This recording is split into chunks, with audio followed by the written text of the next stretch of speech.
સ્થાનિક સ્વરાજની ચૂંટણીનું પરિણામ આપણે સૌ જાણીએ છીએ કે ભાજપના તરફ ગયું છે, પરંતુ સાથે સાથે કોંગ્રેસ અને આમ આદમી પાર્ટી પણ આ પરિણામને લઈને ખુશ જોવા મળી રહી છે.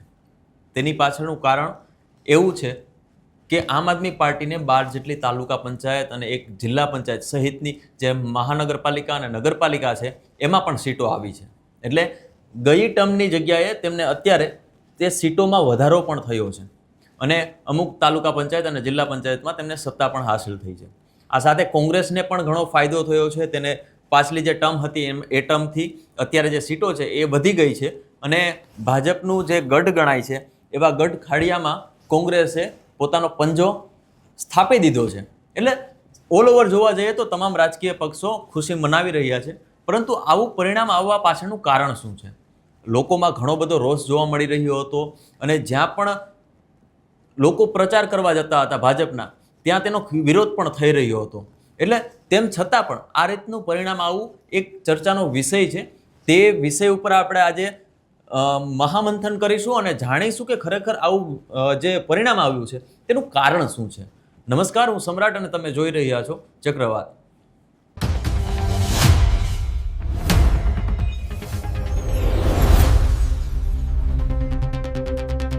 આપણે સૌ પ્રથમ ભાજપના પ્રચાર વિશે વાત કરીશું.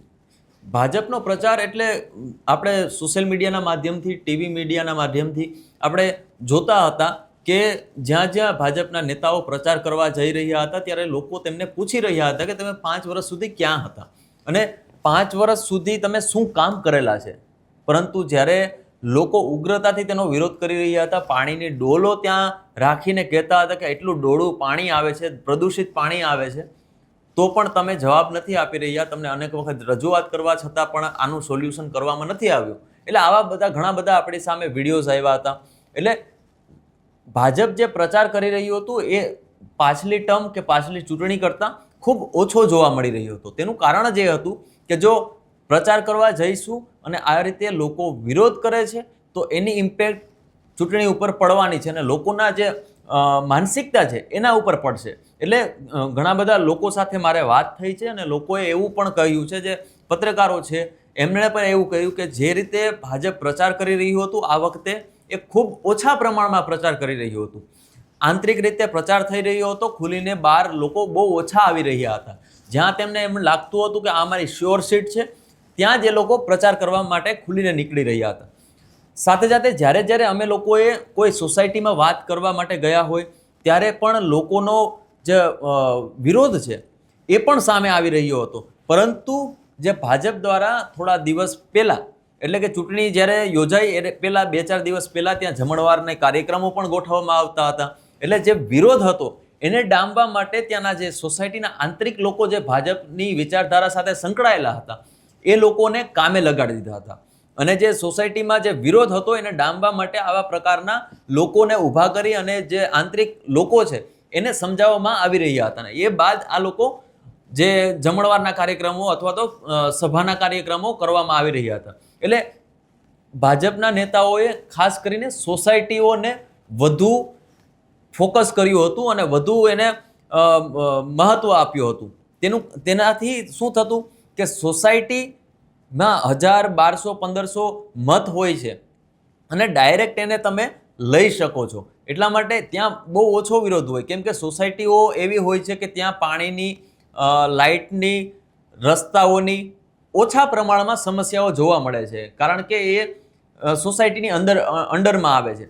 સાથે સાથે એવું પણ જાણવા મળ્યું છે કે જો સોસાયટીની અંદર જે મેન્ટેનન્સ, સાફ સફાઈની થાય છે એમાં કોર્પોરેશન અમુક ટકા એમને પૈસા પણ ફાળવતા હોય છે કે જો તમારા અંદરથી જો મેન્ટેનન્સ કરવું હોય, મતલબ સાફ સફાઈ ડેઈલી કરાવી હોય તો તમે જે 50% પૈસા છે એ તમને કોર્પોરેશન કે જે સત્તાધીશો છે એ આપતા હોય છે.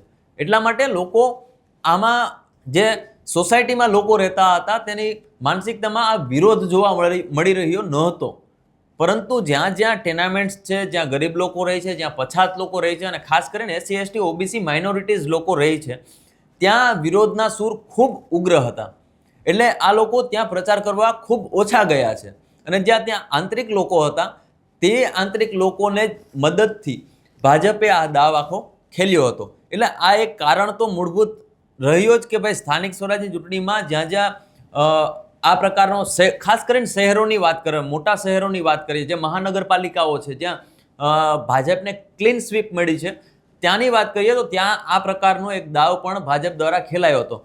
આ સાથે જ્યારે સામેના પક્ષ કોંગ્રેસ હોય કે આમ આદમી પાર્ટીના જે લોકો હોય, એ જે ઉમેદવારો હોય, એમની પાસે આટલો મોટા બહોળા પ્રમાણમાં કાર્યકર્તાઓ ન હોવાથી આ વસ્તુ કરી ન શક્યા. અને ક્યાંક ને ક્યાંક એવું પણ લાગી રહ્યું છે, એવું પણ વાત સામે આવી રહી હતી કે જે ઉમેદવારો હતા એનામાં પણ ખાસ એટલા ગજાન હતા કે આ ચૂંટણીમાં ભાજપનો સામનો કરી શકે.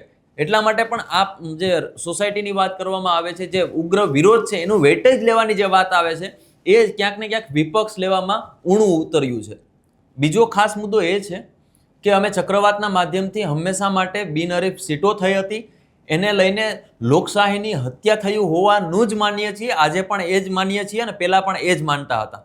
કારણ કે બિનહરીફ થવું એ જે સર્વસંમતિ સાથે, પહેલાં આપણે જોતા હતા કે ગામડાઓમાં લોકો આખા ગામના લોકો એક થતા હતા અને એક વ્યક્તિને ચૂંટતા હતા અને સર્વસંમતિ સાથે ચૂંટતા હતા, એટલે એમાં વિરોધ ન હોય, એ બિનહરીફ થઈ શકે. પરંતુ જ્યારે વાત અહીંયા ભાજપની આવે છે, કોંગ્રેસની આવે છે કે આમ આદમી પાર્ટીની આવે છે, સ્થાનિક સ્વરાજની ચૂંટણીમાં જ્યારે ભાજપના નેતાઓ બિનહરીફ થઈ રહ્યા હતા, તે ક્યાંક ને ક્યાંક એવા વિડીયોઝ પણ સામે આવ્યા હતા, એવા આરોપ પણ લગાવવામાં આવ્યા હતા વિપક્ષ દ્વારા કે તોડજોડની રાજનીતિ કરવામાં આવી રહી છે. તોડજોડની રાજનીતિ એટલે સામ દામ દંડ ભેદને લઈને લોકો, એને જે ભાજપના લોકો છે, ભાજપની જે આખી મશીનરી છે, એ લોકો વિપક્ષના લોકો ઉપર ચડી બેસતા હતા. એટલે જ્યાં એ લોકો કામ કરે છે ત્યાં એને હેરાન કરવામાં આવી રહ્યા હતા, જે ઉમેદવારો છે એના પરિવારને હેરાન કરવામાં આવી રહ્યા હતા અને ત્યાં સુધી ધમકાવવામાં આવી રહ્યા હતા કે જો તમે ફોર્મ પાછું નહીં ખેંચો તો તમને નોકરીમાંથી કઢાવી મૂકીશું, તમારે જો લારી ગલ્લા ચલાવતા હશો તો તે અમે બંધ કરાવી દઈશું. એટલે આ ઘણા પ્રકારના જે વિડીયોઝ આવ્યા હતા, અમારી સાથે લોકોએ વાત પણ કરી છે આવા જે ઉમેદવારો હતા એમની સાથે. તો આવા બધા આરોપ પણ લાગતા હતા. ભાજપની 700થી વધુ જે બિનહરીફ બેઠકો ઉપર જીત થઈ છે તેમાં પણ ક્યાંક ને ક્યાંક તોડજોડ જોવા મળી રહ્યો છે. જે રીતે આપણે વાત કરી કે સામદાન દંડભેદની જે આરોપો લાગતા હતા કે ઉમેદવારો પર આવી રીતના દબાવ બનાવવામાં આવ્યો હતો, એના કારણે લોકોએ ફોર્મ પરત ખેંચી લીધા છે. હવે આનાથી ફાયદો કોને થયો? ફાયદો આપણે સૌ જાણીએ છીએ કે ભાજપને સૌથી વધુ એટલે 700થી વધુ બેઠકો બિનહરીફ ભાજપના ફાળે ગઈ છે. હવે જ્યાં જ્યાં વિરોધ હતો લોકોનો ત્યાં પણ બિનહરીફ સીટો થઈ ગઈ છે. એટલે લોકો જ્યાં વિરોધ પોતાનો દર્શાવવા માટે જે મત છે એ અગેન્સ્ટમાં નાખી જ ન શકે, એટલા માટે ત્યાં બિનહરીફ સીટો કરવામાં આવી હોઈ શકે છે, આવું અમે માનીએ છીએ. બીજી વસ્તુ કે ઉદાહરણ તરીકે આપણે કડી નગરપાલિકાની વાત લઈએ કે ત્યાં 36 બેઠકો હતી નગરપાલિકામાં, એમાંથી 28 જેટલી બેઠકો બિનહરીફ થઈ હતી ને એ ભાજપની બિનહરીફ થઈ હતી. અને જ્યારે આ સમાચારો સામે આવે છે ત્યારે નીતિન પટેલ, પૂર્વ નાયબ મુખ્યમંત્રી નીતિન પટેલ છાતી ઠોકીને એવું કહે કે મેં મારો વિસ્તાર છે, મારી નગરપાલિકા છે, એમાં અમે 28 જેટલી સીટોને બિનહરીફ કરી દીધી. કુલ 28 સીટો કડી નગરપાલિકામાં ભાઈઓ બહેનો અમારા કોર્પોરેટરો એ બિનહરીફ વિજેતા થયા છે. એટલે નીતિન પટેલ છાતી ઠોકીને એવું કહી રહ્યા હતા કે 36 બેઠકોમાંથી 28 બેઠકો મેં કડી નગરપાલિકામાં અપાવી છે. એટલે ભાઈ તમે એટલી બેઠકો અપાવી છે એ મોટી વાત નથી. તમે છાતી ગજગજ ફૂલાવીને 56ની છાતી કરીને છાતી ઠોકીને તમે એમ કહો કે અમે અપાવી છે, તો આ તમે લોકશાહીનો હત્યા કરી રહ્યા છો. પરંતુ તમામ મીડિયાઓમાં પણ આ જ વસ્તુ ચાલી રહી હતી કે ભાઈ નીતિન પટેલનો માસ્ટર સ્ટ્રોક, હજી કદાવર નેતા નીતિન પટેલ જોવા મળી રહ્યા છે. ભાજપનો માસ્ટર સ્ટ્રોક અત્યારે 36માંથી 28 બેઠક બિનહરીફ કરાવી. હવે બિનહરીફ કરાવી કાંઈ વાંધો નહીં, હવે એના પછી ચૂંટણી થાય છે 8 લોકોની જે બિનહરીફ કરાવી નથી શક્યા. હવે તમને જાણીને નવાઈ થશે કે આ જગ્યાએ જ્યારે બિનહરીફ 28 સીટો થઈ છે, એ સિવાયના 8 ઉમેદવારો જે લડે છે એ 8 બેઠકો ઉપર કોંગ્રેસની જીત થઈ છે. કડીમાં પણ વિરોધનો સૂર હતો, એટલા માટે જો બિનહરીફ સીટ થઈ જાય તો ભાજપને સીધો ફાયદો થાય, અને બિનહરીફ સીટ ન થાય અથવા તો ત્યાં ચૂંટણી લડાય તો ચોક્કસપણે એવું માનવામાં આવે છે. ત્યાંના લોકો સાથે પણ વાત થઈ, કોંગ્રેસના નેતાઓ સાથે વાત થઈ, અન્ય બીજા નેતાઓ સાથે પણ વાત થઈ, આગેવાનો સાથે પણ વાત થઈ કે જો કદાચને આ 28 બેઠકો બિનહરીફ ન થયો હોત તો આ વખતે કડી નગરપાલિકામાં કોંગ્રેસની સત્તા હોત, પરંતુ આ વખતે જે રીતે બિનહરીફ કરવામાં આવી છે તેના કારણે હવે ભાજપને સત્તા મળી છે, પરંતુ એમાંથી 700 જેટલી બેઠકો, એટલે સરેરાશ તમે માનો કે જ્યાં જ્યાં 1-2 સીટોનો પણ ફેર પડ્યો છે તાલુકા પંચાયતમાં, જિલ્લા પંચાયતમાં કે નગરપાલિકામાં, ત્યાં આ 700 બેઠકોએ સૌથી મોટો ફાળો ભજવો છે. એમાં 1-2 બેઠકો એવી હોય છે ડાયરેક્ટલી ભાજપના ફાળે ગઈ છે, અને 1-2 બેઠકો જ્યારે ચૂંટણી લડાતી હોય ને ક્યાંક ક્યાંક એવું પણ બન્યું છે કે 7 બેઠક કોંગ્રેસને આવી છે તો 10 બેઠક ભાજપને આવી છે. તો એ 3 બેઠકનો જે ક્યાંક ક્યાંક ફેર છે ને, એ આ રીતે જે બિનહરીફ કરી છે એ પણ ફાળો એને મળ્યો છે, એનો અસર પણ એની મળી છે, અને ડાયરેક્ટ એને ફાયદો પણ ભાજપને થયો છે. એટલે જ્યારે બિનહરીફ બેઠકો થઈ રહી હતી ત્યારે ચોક્કસપણે અમે માનતા હતા કે આ જે બેઠકો છે એ સીધી રીતે પરિણામમાં પરિવર્તિત થઈને ભાજપને ક્લીન સ્વીપ આપી રહી છે. એટલા માટે જ હંમેશા માટે અમે માનતા હતા કે બિનહરીફ જે સીટો કરવામાં આવી રહી છે લોકતંત્રની હત્યા છે. એટલે થાય છે એવું કે આ રીતે તોડજોડની રાજનીતિ કરવામાં આવે છે, અને પહેલાં એવું લાગતું હતું કે બિનહરીફ સીટો જે થઈ છે એ ભાજપના વિકાસને કારણે થઈ છે, પરંતુ ના, એવું નહોતું. કારણ કે સુરતમાં જ્યારે લોકસભાની સીટ, જે સુરત સીટ છે ત્યાંથી બિનહરીફ કરવામાં આવી, અને એ જે પ્રયોગ આ સ્થાનિક સ્વરાજની ચૂંટણીમાં કરવામાં આવ્યો, એટલે 700 જેટલી બેઠકોને સીધી ભાજપને જે પરિણામની જે સીટો છે, જ્યાં તાલુકા પંચાયત, જિલ્લા પંચાયત, નગરપાલિકામાં જે સીટો ઘટે છે એ 700 બેઠક ડાયરેક્ટ એને અસર કરે છે. અને 1-2 સીટો ઘટતી હોય તો આ 700 સીટો ત્યાંથી જે પોઝિટિવલી એને જે સત્તા મેળવવાની છે એ સત્તા મેળવવા માટે આ 700 સીટો ક્યાંક ને ક્યાંક એને ફાયદો કરાવ્યો છે. એટલે હવે એવું માનવામાં પણ આવે છે, અને જે રાજકીય વિશેષજ્ઞો છે, એટલે આવનારી 2027ની વિધાનસભાની ચૂંટણીમાં પણ આ રીતે બિનહરીફ સીટો કરાવાશે, અને તેમાં લગભગ ઓછામાં ઓછી 10 થી 12 સીટો બિનહરીફ કરી શકે એમ છે એવું લાગી રહ્યું છે, આવું રાજકીય વિશ્લેષજ્ઞો કહી રહ્યા છે. અને કદાચ ને જો આ પ્રયોગો સુરતથી લઈને લોકસભાના ઇલેક્શન વખતથી લઈને અત્યારે સ્થાનિક સ્વરાજની ચૂંટણી અને હવે વિધાનસભાની ચૂંટણીમાં જો આવું થઈ રહ્યું હોય તો ખરેખર આ લોકતંત્રની હત્યા છે. અને પછી આ ગુજરાતનું મોડલ જે ગણવામાં આવે છે ભાજપ માટે, એ ગુજરાતનું મોડલ કદાચ ને ભારતના મોડલમાં ફિટ કરવા માટે પણ આ દાવ ખેલવામાં આવ્યો હોઈ શકે છે. એટલે તમે શું માનો છો આના ઉપર એ તો ચોક્કસથી અમને કોમેન્ટ બોક્સમાં જણાવજો. સાથે સાથે આ વિડીયો જે અમારું પોતાનું વિશ્લેષણ છે એ પણ તમે જો કદાચ ને એમાં સહમતિ દર્શાવતા હોય તો કોમેન્ટ બોક્સમાં ચોક્કસથી જણાવજો. અને સાથે સાથે આ જે વિડીયો જોઈ રહ્યા છો એ બાદ અમારી ચેનલને સબસ્ક્રાઇબ અને લાઇક પણ અને વિડીયોને શેર પણ કરજો, જેથી કરીને આ જે કારા દાવા ચાલી રહ્યા છે એ લોકો સુધી પહોંચી શકે. આ તો રહી ભાજપની વાત, પરંતુ સામે બીજો પણ એક ફેક્ટર એવું જોવા મળી રહ્યું હતું. અમે જ્યારે ગ્રાઉન્ડ ઉપર જઈ રહ્યા હતા, લોકો સાથે વાત કરી રહ્યા હતા, તમામ રાજકીય પક્ષના જે આગેવાનો છે એમની સાથે વાત કરી રહ્યા હતા, ત્યારે એક વસ્તુ અમને સામે આવી કે વિપક્ષના જે પણ નેતાઓ છે, વિપક્ષની જે પણ પાર્ટીઓ છે, એ મોટા ભાગના વિસ્તારોમાં પહોંચી જ નથી શકી. અને ખાસ કરીને કોંગ્રેસ અને આમ આદમી પાર્ટીના જે લોકો છે એ માત્ર હવામાં વાત કરી રહ્યા હોય એવું લાગી રહ્યું હતું. ઘણી જગ્યાએ અમે આમ આદમી પાર્ટીના જે પ્રદેશના નેતાઓ છે એની સાથે ફોન ઉપર વાત કરતા હોય તો એ લોકો એવું કહેતા હોય કે ભાઈ અમારા વિસ્તારમાં આ વિસ્તારમાં આપણું કંઈ છે જ નહીં. કોંગ્રેસના જે પ્રદેશના નેતાઓ છે એની સાથે ક્યારેક અમે એ વિસ્તારમાં ગયા હોય અને વાત કરતા હોય કે ભાઈ અહીંયા તમારું કોણ છે, અમે કોની સાથે કોની બાઇટ લઈ શકીએ, અહીંયા શું માહોલ છે એ જાણવા માટે અમે એમને મળી શકીએ, તો એ લોકો એવું કહેતા હોય કે ત્યાં આપણું આ વિસ્તારમાં કોઈ છે જ નહીં. અને પ્રદેશ લેવલના નેતા, પૂર્વ ધારાસભ્ય કહી શકાય એવા નેતાઓ પણ જ્યારે અમે એની સાથે વાત કરતા હતા ત્યારે એવું કહે કે ભાઈ હું એકલો જ આ વિસ્તારમાં કામ કરી રહ્યો છું, બાકી તો ઠીક છે, હવે કોઈ કામ નથી કરે. અને ઘણા બધા લોકો તો અમને એવી રીતે વાત કરે કે ના ના ના, હવે આપણે મીડિયાની કંઈ જરૂર નથી, પેલી જરૂર નથી. એટલે તકલીફ એ હતી કે આ જે ભાજપ જે રીતે ગ્રાઉન્ડ રૂટ ઉપર કામ કરે છે, જ્યાં વિરોધ હોય ત્યાં વિરોધ ડામવા માટે કોઈ ને કોઈ રીતે આંતરિક રીતે એ લોકો સામાન્ય જે જનતા છે એને સમજાવવામાં ક્યાંક ને ક્યાંક સફળ રહ્યું છે. અને તેની સામે જે વિપક્ષના જે લોકો છે એ વિપક્ષના માત્ર કહેવાના લોકો છે. ક્યાંય વિપક્ષ અમને લગભગ જગ્યાએ ક્યાંય દેખાતું નહોતું. માત્ર ને માત્ર પ્રદેશથી પ્રેસ કોન્ફરન્સ થાય એવું સોશિયલ મીડિયાના માધ્યમથી, બધાના ટીવીના માધ્યમથી બધાને ખબર પડે છે, પરંતુ જ્યારે ગ્રાઉન્ડ રૂટની વાત આવે છે ત્યાં ગ્રાઉન્ડ રૂટમાં માત્ર કોંગ્રેસનો કે આમ આદમી પાર્ટીનો ક્યાંક ને ક્યાંક કાર્યકર્તા જોવા મળે છે, પરંતુ ત્યાં નેતા જે રીતે એક્ટિવ હોવા જોઈએ એ પ્રકારના એક્ટિવ નેતા કોઈ પણ જોવા મળતા નહોતા. એટલા માટે જે કાર્યકર્તાઓ જે કામ કરી રહ્યા હતા તે પોતાના દમ ઉપર કામ કરી રહ્યા હતા, અને ખાસ કરીને ગ્રામ્ય વિસ્તારમાં મોટા નેતાઓ પહોંચી નથી શક્યા, અને જે શહેરી વિસ્તાર છે ત્યાં માત્ર ને માત્ર કાર્યાલયો સિવાય બહાર નીકળ્યા જ નથી.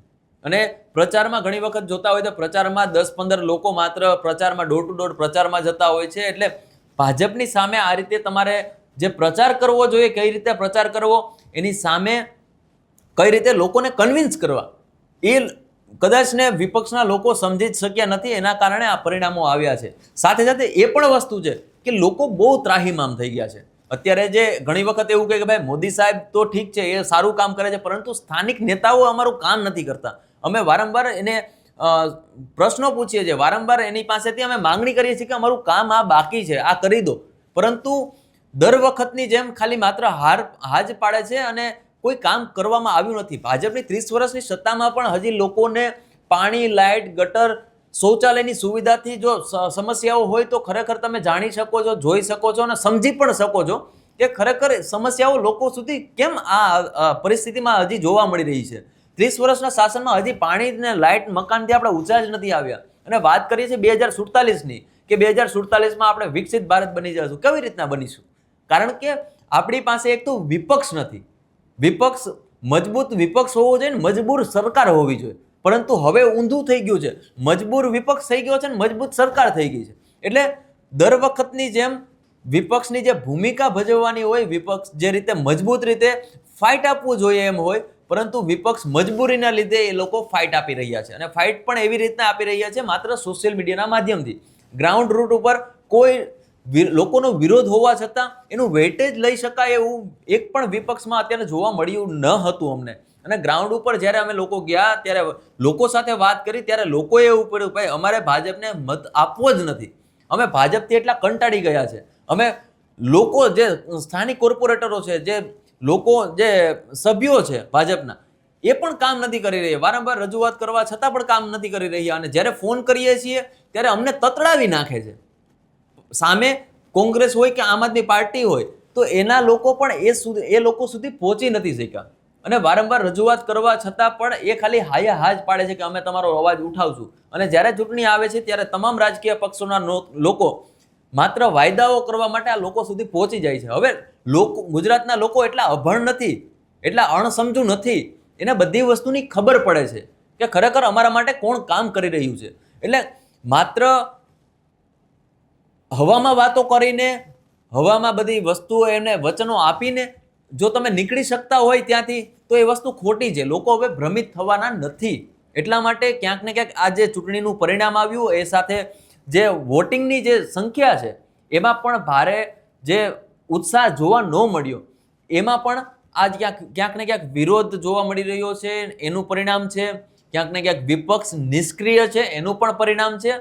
અને ભાજપને જે સ્થાનિક નેતાઓ છે જે માત્ર હા કરે છે, આ સાથે જ્યાં જ્યાં મહાનગરપાલિકાઓ હતી ત્યાં મોટા શહેરોમાં લોકો જે સોસાયટીઓ છે 5મા માળે કદાચ રહેતા હોય, 4થા માળે રહેતા હોય, તો એને વિકાસ ઉપરથી દેખાય કે આ એટલી બિલ્ડિંગો બની ગઈ છે, એટલા રસ્તાઓ બની ગયા છે, અને એ બધી વસ્તુઓ દેખાય છે. એને સમસ્યાઓ નથી દેખાતી, કેમ કે એ ઉપરથી જોઈ છે, સોસાયટીમાં રહી છે, પ્રોપર સોસાયટીમાં. એમ જ્યાં સોસાયટીની અંદર રસ્તાઓ સારા છે, સોસાયટીની અંદર પાણીની સમસ્યાઓ નથી, સોસાયટીની અંદર ગટરની સમસ્યાઓ નથી, કેમ કે એ મોટી સોસાયટી છે, એનું ફંડિંગ ઉઘરાવવામાં આવે છે દર મહિને, મેન્ટેનન્સ હોય છે, એટલા માટે એ લોકોને દેખાતી નથી સમસ્યાઓ. પણ જ્યાં સ્થાનિક લોકો રહે છે, પેલા ઝૂંપડપટ્ટીમાં લોકો રહે છે, ટેનામેન્ટમાં લોકો રહે છે, આ બધા લોકોને સમસ્યાઓ દેખાય છે, પણ ત્યાં આ લોકો પહોંચી જ નથી શક્યા.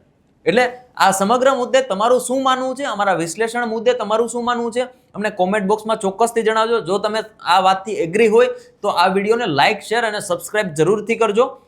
કેમ કે આ વિડીયો એટલા માટે અમે બનાવી રહ્યા છીએ કારણ કે અમે જ્યારે ગ્રાઉન્ડ ઉપર રખડ્યા, ગ્રાઉન્ડ ઉપર લોકોને મળ્યા, જે રાજકીય વિશેષજ્ઞો છે એમની પાસેથી વાત કરી, અને તમામ વસ્તુની તોડજોડની રાજનીતિ થઈ રહી હતી, વિપક્ષની જે રાજનીતિ થઈ હતી, સત્તા પક્ષની જે રાજનીતિ થઈ હતી, તમામને ભેગું કરીને તમારી સમક્ષ મૂક્યું છે. હવે તમારે ડિસાઇડ કરવાનું છે કે ખરેખર ચૂંટણી પરિણામો આવા શા માટે આવ્યા છે. જો તમને આ વિડીયો ગમ્યો હોય તો લાઇક, શેર અને સબસ્ક્રાઇબ જરૂરથી કરજો. અમે સ્વતંત્ર મીડિયા હાઉસ ચલાવીએ છીએ, એટલે તમારો સાથ સહકાર ખૂબ જ જરૂરી છે. આ વિડીયોને લાઇક, શેર અને સબસ્ક્રાઇબ કરજો અમારી ચેનલને, અને વધુમાં વધુ લોકો સુધી આ વિડીયો પહોંચાડજો. નમસ્કાર.